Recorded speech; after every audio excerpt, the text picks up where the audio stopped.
Kumaya na tayo. Kuhain na yung dapat yung kain sa mga paglilinis sa mga kagamitan para makadali na tayong makauwi. Naantok na ako eh. Uwi na ako eh.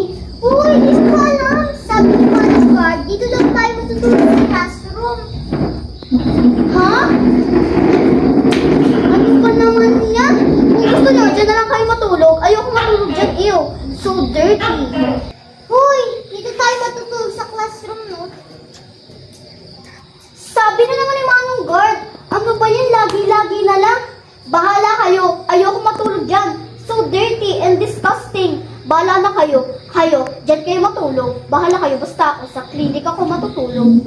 Bahala na nga kayo. Hey! Hoy! Bumalik ka dito! May sasabihin pa ako! Ano ba yun? Ang sasabihin mo, wala kayong kumot, wala kayong sapin, wala kayong unan. Hindi yun sasabihin ko. Pwede naman, pero maglinis muna na tayo at saka linisin natin lahat ng dapat linisin. Ano ba naman yan, Ma? Pagod na ako kanina pa. Pagod.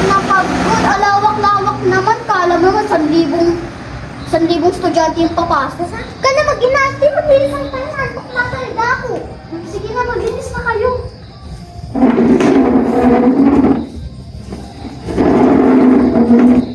Yusin niyo yung mga upuan, ha?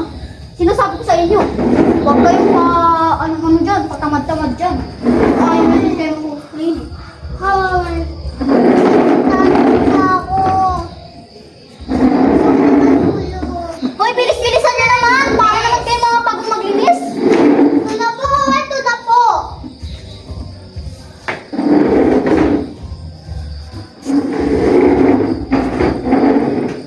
Wait, excuse me.